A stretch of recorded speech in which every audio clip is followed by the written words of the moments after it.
Hello and welcome to another episode of 3D Total Interviews. Today's interview is a little bit different from our previous ones. In this interview, we're gonna be chatting with Sara Frazetta, the granddaughter of the legendary Frank Frazetta. Sara currently runs Frazetta Girls in order to continue and preserve her grandfather's legacy.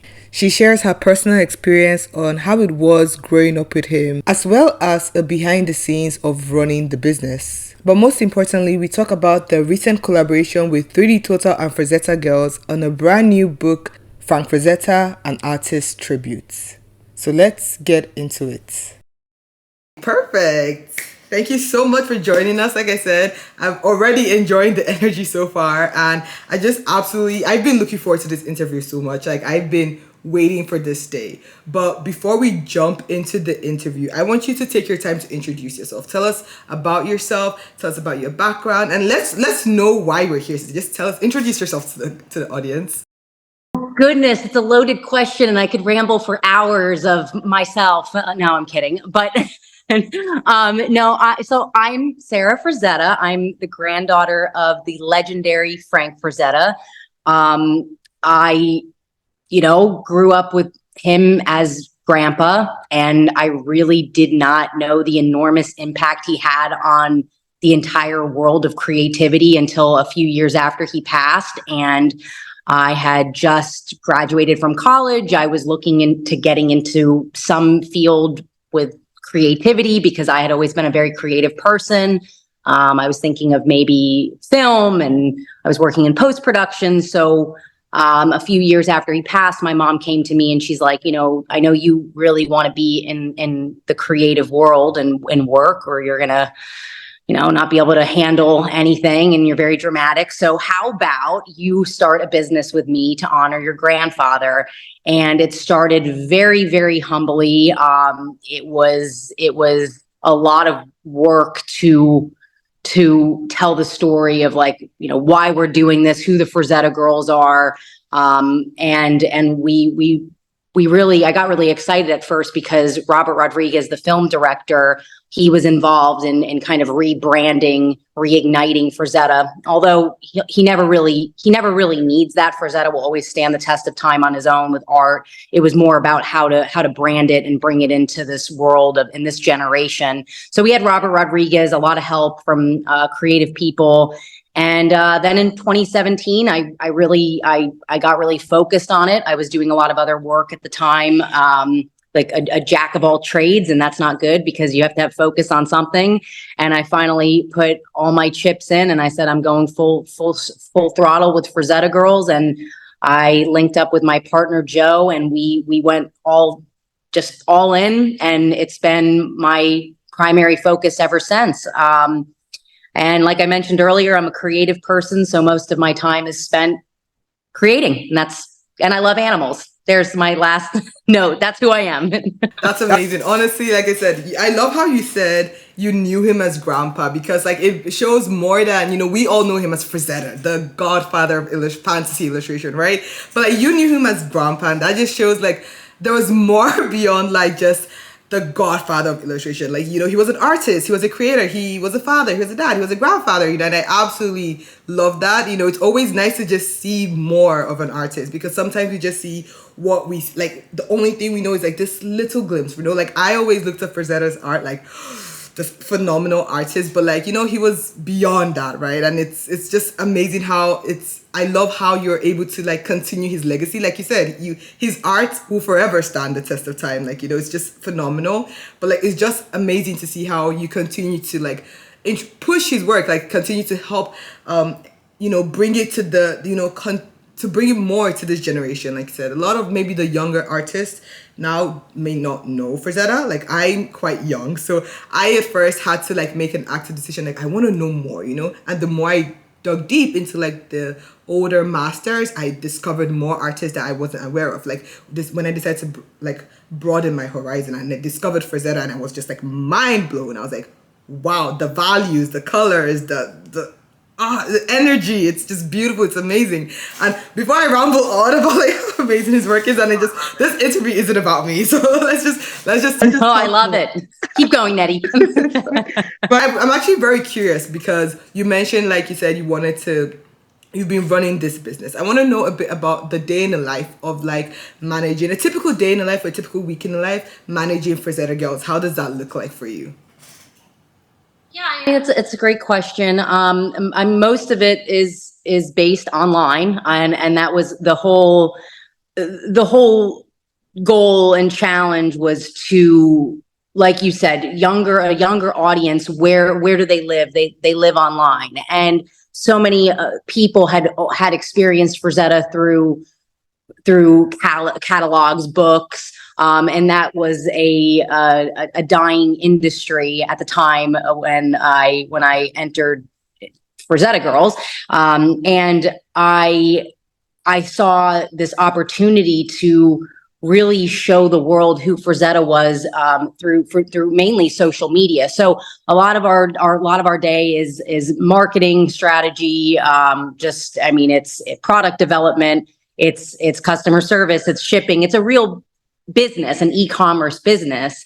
And then there's the fun parts, which are, figuring out how to develop Frazetta in different ways. A big part of Frazetta that hasn't been developed yet is stories. So a lot of his artwork, like this, like character Death Dealer, a lot of writers have tried to create who he was and have this narrative, have this Frazetta universe, but it just hasn't been done yet. And I've even had my hand in it with a comic company recently, and I always thought to myself, this is when you the funny thing of the universe, when you judge and you go, how could they let this happen? Like, how could my grandma and grandpa not ask these questions? Well, that happened to me. And I was like, this is how things fall through. And then fans are looking at us saying, how did you guys let this happen?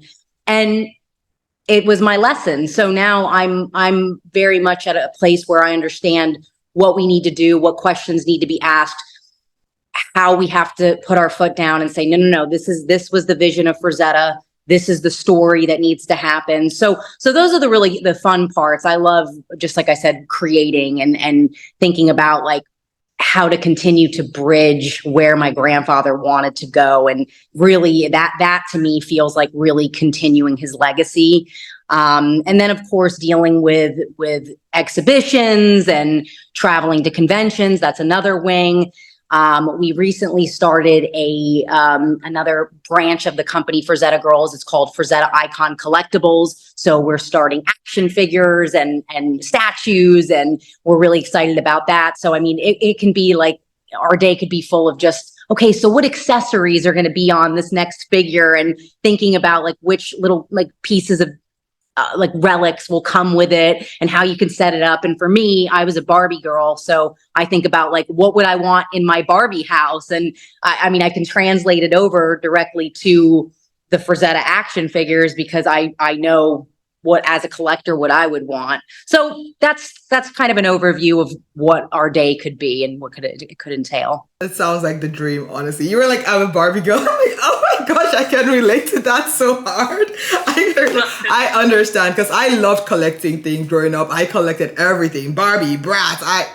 So definitely, it sounds so exciting. Yeah. I absolutely love that. I love the vision. Like you said, it's all a process, right? And sometimes you learn something, you make a mistake, you learn, oh, okay, now we know how we're going to do this. And that's business, that's like social media. It's all about like experiencing. You try this, you see, does it work? Does it not work? Okay, we're going to step back. And I think that's all part of the journey. And it's the most important thing is that you know what you're getting out of this at the end of the day. I absolutely love that. It sounds amazing. Like the dream job. Oh, thank you, Nettie. Some days it definitely feels like the dream. I mean, like I said, there's days where you're just kind of in the fire, but you have to take the good and the bad and realize that's life. That's how it comes. You can't just have it all. You have to have both in order for you have to have the bads to appreciate the goods. It's kind of how it is. But I love that. You mentioned like when Frazetta, like you said, he's works were primarily in publishing, and then as the industry kind of went low, moving to social media because that's what that's this generation Gen Z. It's all about like TikTok, Instagram.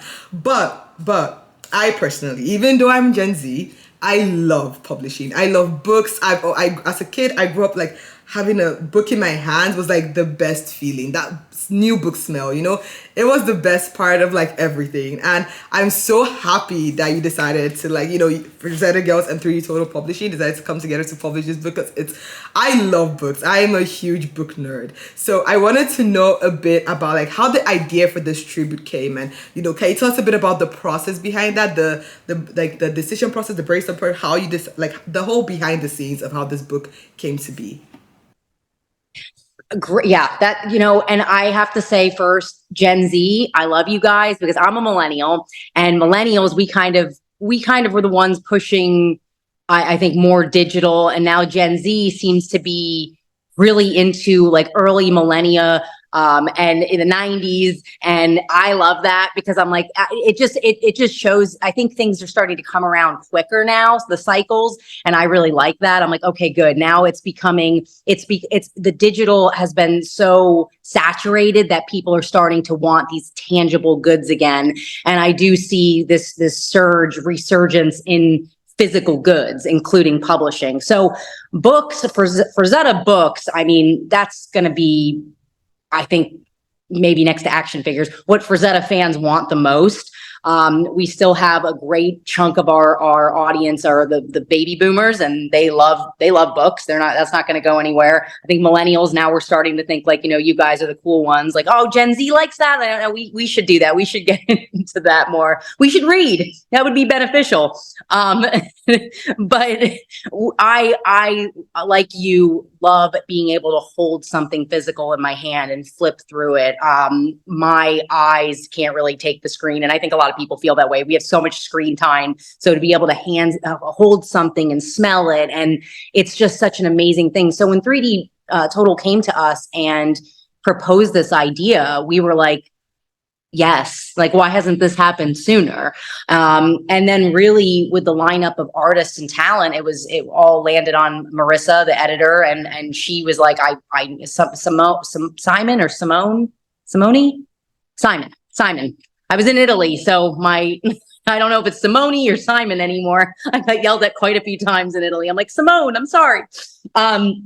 Anyway, so they were really great in just being professional, knowing who to get. They said, we're going to get the top artists. So, I mean, when they presented us like Rafael Grassetti, I mean, like, I was like a God of War, PlayStation, like that. My God, it was more of, again, this understanding for me, the impact my grandpa had on artists who I'm inspired by, like everyone's inspired by it. I'm like, oh, they too are Frazetta fans. So this book was a no-brainer. The creative process of it was, really incredible to see how it came together. We had a writing from Robert Rodriguez, who I mentioned earlier, and then an introduction, Alan Williams, and I was able to contribute to the book and talk about some personal memories of my grandfather and the impact he made on me and the world. So it was overall an incredible experience. I'm really excited for everyone to see this book.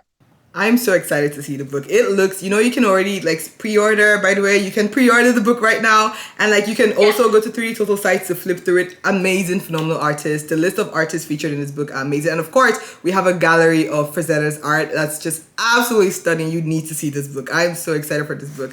And like you mentioned, it's just so amazing to see how much of an impact he has played in so many aspects of art, from illustrations to video games. And I just think it's so phenomenal that we continue to, and so important and key that we continue to pass on his legacy over and over for generations, to see how much of an impact that he has made in the fantasy, in the illustration world, because it's beyond just art.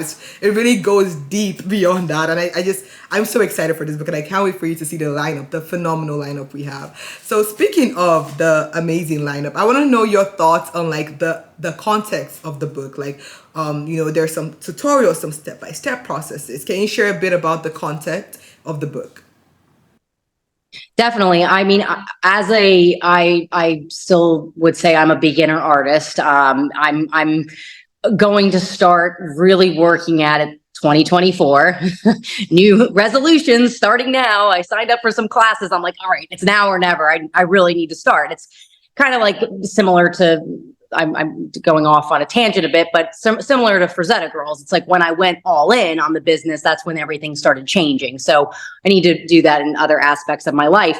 But with all that said, as a beginner artist, to see the step-by-step process and to, see the little thumbnails and how everyone starts with their concepts, what kind of oil painting they're using, how they're using the ZBrush and apps. Like, it's really, really inspiring. And I think just kind of like taking a step back and saying, wow, like, look how much dedication these artists put into their career. I think it's really phenomenal for artists at all levels, and especially for new artists to get their hands on this book and just be able to see the greats and see how they all their thought process, of course, get their insights about Frazetta and how he impacted them. That's a beautiful thing. Their writing is all really incredible. And then, of course, to see their gallery of work. And then you can pick out the little inspirations. And I also love how 3D Total made them. Made them. I don't know if they just said to do it, but have tribute pieces. And I love seeing all of that. So yeah, I think it's a really important book, and I think having this like inspirational, educational approach is definitely, we need more of that. Definitely, I agree. I feel like without even the book, like a lot of the artists featured in the book, I already followed them before. And I could already see Frazetta's influences. Like, it's a thing that I think it's something that without 3D Total making a book, they would have probably made like some Frazetta inspired tributes already. You could already see the influences in their work. So I think regardless, they were gonna do that because you could already see the influences in their work. And it's what's amazing about art. That's the amazing thing about art, how everyone is influenced by every little thing from other artists, other things we experience, and how you can kind of see that in their art and how everyone takes that and interprets it in like their own unique voice. I always love that about art. I think that's like the best part of art, how like someone takes something, sees it in their own way, and says something different from that. Everyone is different, and I just absolutely love that. So that's why I think this book is very important. It really, not only is it like, part of Frazetta's legacy right now, but it's also showing the impact it has made. It's like beyond just his art, like how his art has like inspired other artists and how they've carried those inspirations into their own art to become great artists as well. I think it's an amazing like I love that. I absolutely love that. Oh, that is the point of art. I mean, I really attribute my grandfather's influence, besides being some sort of wizard that came to the earth and we don't know why and how and all the questions. It was his ability to be himself and just do whatever instinctively felt right, whether it was the lighting or the body or the composition. It was always about how it made him feel. And I look at any artist that I'm personally very impacted by. Of course, Frazetta is number one. And I see that similarity is that they're not afraid to be themselves. And you can see that with all of the artists who are included in this book, that they too have this ability to just be vulnerable and show the art as like reflections of their inner feelings. And so, yeah, I think that's definitely, it's to get a little emotional, but that's the power of art. And that makes me feel like really part of the collective when we're immersed in art and we hear stories like this. And it's like, wow, look how we are all affected by one another, whether it's energy, art. I mean, it's a domino effect. Yeah, definitely, I agree. Sorry, my mouse was just like all over the place and I'm trying to... But yeah, definitely. Yeah, it's part of life, and it's just like, I think it's the most important thing that we all have to remember is how we're not just individuals, but we are all connected in this like life. thing, right? Not to get all philosophical, but like we're all connected, right? Okay, I wanted to ask though, like it's kind of one question, but two questions. I wanted to know, there's Frazetta has like so many amazing pieces, right? I want to know what's your personal favorite piece, and what is one piece that you probably think maybe is lesser known, but you feel like people should know more about this piece. Like, is there any story? Like, I want to know what's your favorite piece, the story behind the piece, and why you love it so much, and why you think people should also appreciate this piece as much as you. So yes, he's really famous for his oils, his Death Dealer one, Conan the Barbarian, Egyptian Queen, and they're all. I know you're supposed to have one masterpiece as an artist, but I think Frazetta had a few. And but my favorite piece, and it is a lesser known piece, is his piece called The Golden Girl.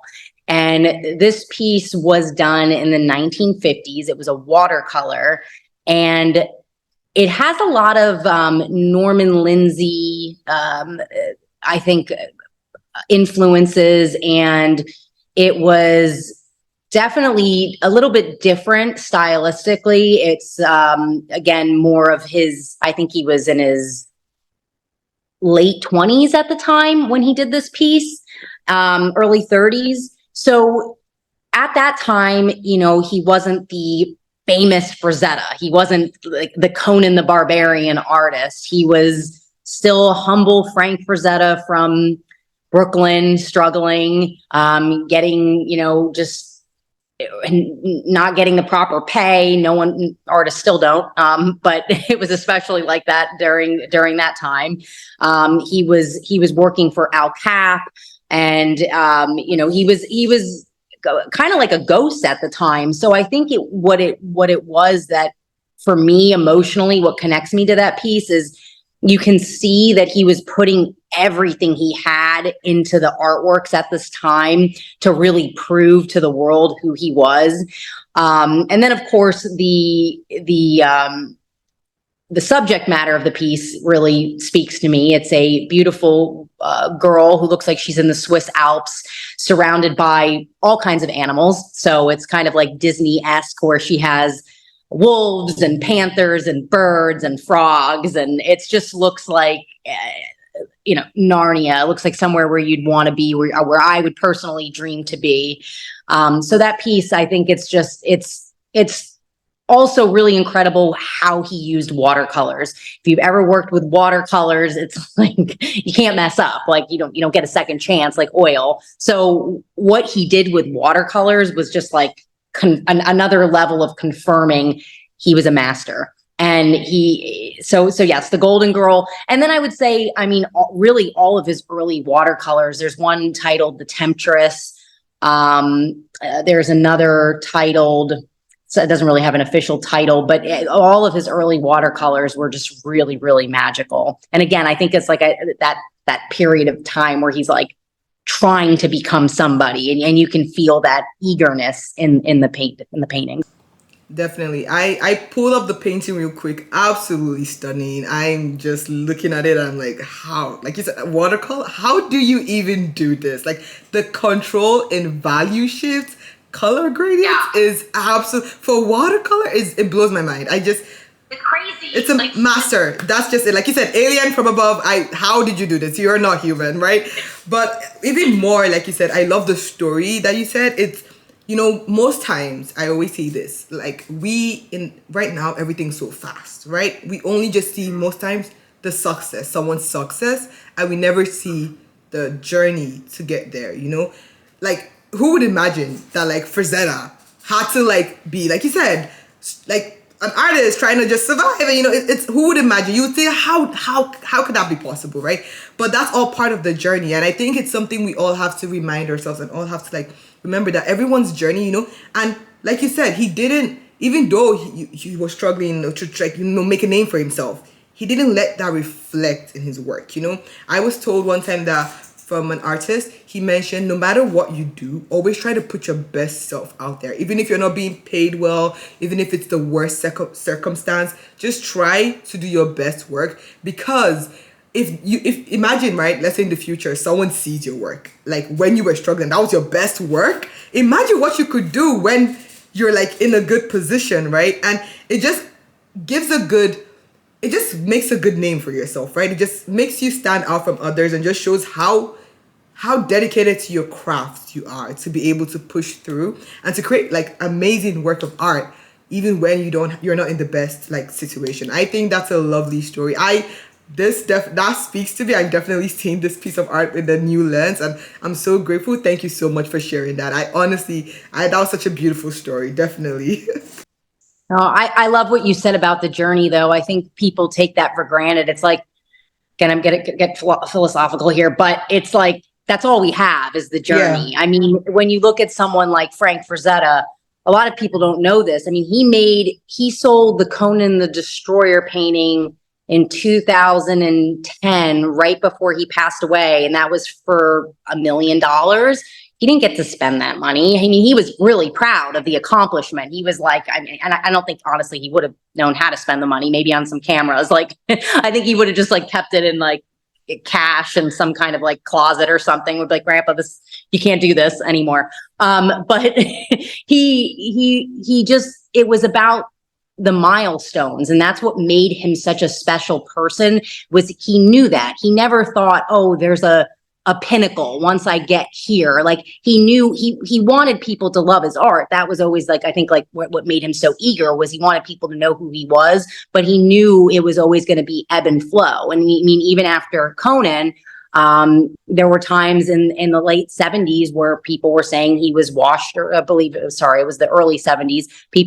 Critics were starting to say he's washed up. He made his best work. He's not really good anymore. And that inspired him to do Silver Warrior and Death Dealer 1 back to back, because he was like, all right, that's the challenge. And there's always going to be a new challenge, and you have to always have your game face on. And like you said, show up, do your best work, and know that you're doing it because it makes you happy. It's part of your journey, and it will then make other people happy because you're giving it your whole heart. So yeah, I think people might get it wrong when they think, oh, when I finally get to here, it's like, oh no, if you're not enjoying that process, it's never going to be enough. No amount of money, no amount of circumstances, there will always be a struggle. So enjoy it when you're in that process. Or don't do it. Do something else. Do something that you're happy doing.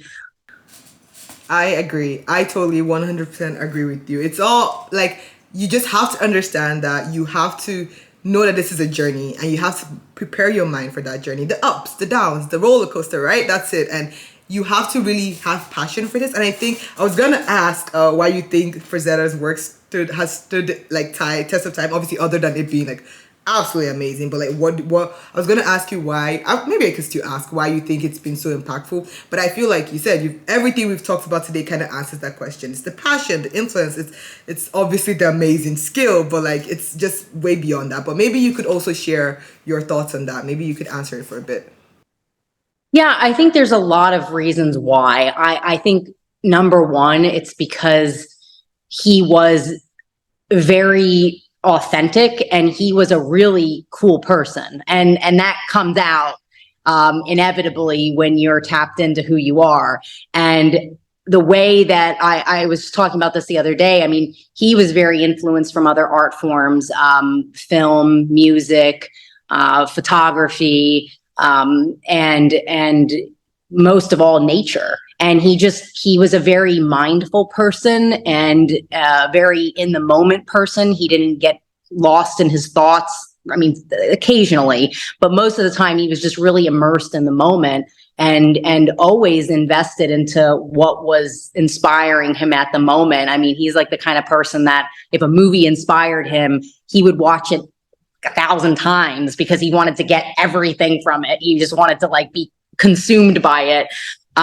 So I think all of that, like his personality, he was a natural athlete. So he was so into, I mean, he would get into the poses with his artwork and then take the photo of him. He was doing selfies before selfies were a thing. And then he would go into his dark room, develop the film, and he'd be like, I look good. And he'd be like, I'm going to use the pose. I just, I'm climbing trees, and I'm like a Tarzan basically. And he's like, and I can get into the pose, and my face looks good. and I'm going to be the muse, my own muse, and put it into the artwork. And then I think, you know, his love for, he loved animals. Like I said, back to nature. He just would go, when he was younger, he would go to the Brooklyn Zoo and he would just stare at them for hours. He never brought his sketchbook and sketched, because when he was observing them, he wanted to really observe them. He really wanted to take it in. And of course he had a photographic memory, so that helped him. A lot of people don't have that luxury. And he would say it so casually. He's like, what? Just look at it. I'm like, yeah, but Grandpa, like, people don't just like absorb it like you're doing, like you're a master. It's pretty amazing, like the gifts that you have. And then his love for women, like he loved. I when people ask, oh, you know, what do you think about his depiction of women? I'm like, it was the same through men, women, animals, trees. Everything just had to be spectacular and his vision of perfection. And so he loved, like, of course, like women arguably are better shaped. And so he wanted to really focus on women because we are just superior in that way. So thank you, Frank, for that. But yeah, I think so putting himself into it, putting things that he loved into it, and then of course breaking the rules and saying, I don't care that the lighting's not right. I'm going to put the lighting where I think it looks best. And then of his subject matter, it's like bringing people into these other worlds where you're like, there's always a mystery. It's like kind of what I said earlier of making these stories, and I say it and then I think to myself, even it doesn't even matter how many stories, even if we get one that's really correct, the beauty of his work is like the mystery in it. And it's like for you to look at it as the viewer and make up the story in your head. And I think there's just so many layers of magic in Frazetta art. And it's like, I look at it every single day, and there's still even things like the way he composed paintings. It's like, he knew how to direct your eye, and it was almost like a dance. Like you're like, oh my God, oh, I never noticed this before. Oh my God. Like Ghoul Queen, for instance, one of the paintings I love. It was like a few years ago, I noticed the woman sprawled on the bottom who was, I think she was just passed out, dead. I don't know, but she was on the ground and I never even noticed her before, because his focal points are so freaking great that you really have to take the time to move around and dance around and absorb everything. And that again is what made him so freaking spectacular. It's like, he didn't miss the details, and he painted for himself because he loved it, but he really did care about what his fans were going to think about it. He really did. He had that really like soft, empathetic side to him. Besides like the yin and yang, his real masculine side, his athleticism, but then he also was so sensitive where he just really wanted people to feel what he was feeling, and that was so important for him. Definitely. As you said, everything reflects in his work. And when you put all that together, that's Frazetta. Right? Like that's Frazetta. That's his, you literally just described his piece. I absolutely love that. It's amazing. I really hope that, you know, when people get this book and people see his impact and people see how much what's the significant role. I hope they can watch this interview and, you know, it's not just about like, it's obviously about the amazing art, but like it's beyond that. It's about Frazetta, right? You know, it's about appreciating an amazing artist who lived and his story. And I really hope people can see that in this book. I really hope people can see that after listening or watching this interview. I really hope they can.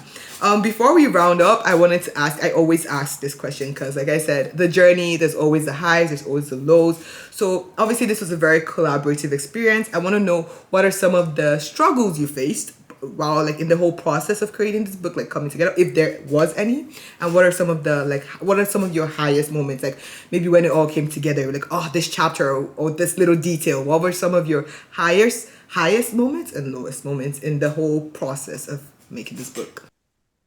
Well, like I said earlier, Marissa and Simon did the heavy work. They were the ones pulling the weight, and I'm sure they had a lot of highs and lows as any project does. I think my biggest high was when I got in touch with Robert Rodriguez, and he was like, I'd love to contribute my thoughts to this book. And I was like, oh, good, because now I'm going to make Marissa and Simon happy. And I never feel like I'm contributing enough. So when I have those moments of when I can like bring things together and pull my weight, that was definitely like a highlight. And Robert's little excerpt was just really beautiful. He's one of the most passionate Frazetta fans that I've ever met. So yeah, it was mostly really from my end, I don't know, on their end, a seamless process. And and they're like, yeah, no, she has no idea. And then I think like talking to some of the artists too was a high. The Shiflett Brothers, I know them pretty well. We're working together on a few projects, and to see their sculpts in it and to read their words. I mean, it's just, so it's all high for me. I'm, That's fine. That's absolutely fine. I understand. I mean, at the end of the day, it's the final result that matters, and it's like the whole process came together, and everyone, like you said, you definitely put. I don't know why you mean like you pull your weight. I think it's what you're doing is so amazing. I think. If I'm letting you know now that what you're doing is amazing and you're pulling your weight perfectly. I'm telling you, don't listen. I'm telling you, and that's all that matters right now. Okay, so before we wrap it up, I just want to know, what are your final words? Like whatever general, the table is yours. Just let us know whatever comes to mind. What would you like to say? Whether it's about the book, whether it's about Frank Frazetta, whether it's about you, let us know. The table is all yours. I want to thank my grandfather's fans, and I want to thank all the artists that contributed to this book. I want to thank you guys at 3D Total. Like, you guys are amazing. Just everyone for having the passion to continue the legacy. It's a group effort. So I'm just really grateful. And I think that, Frank Frazetta, the name's just going to keep getting bigger and bigger. And the beauty of that is how many more people will be inspired and then become fans and then become artists because of it. So just a lot of gratitude in my heart right now. So thank you, Nettie. Thank you so much for taking your time to have this interview. I really appreciate it. I've learned so much more. Beyond his art and the little videos I've seen on social media, this is a lot more. Like I love learning about our amazing artists. So it's great to get straight from someone who actually experienced him, like, saw him, like, kind of witnessed that. I love that. Thank you so much for sharing his journey, sharing your journey. I absolutely love that. Thank you so much. And yeah, I'm looking forward to the book. Looking forward to it. Thank you so much.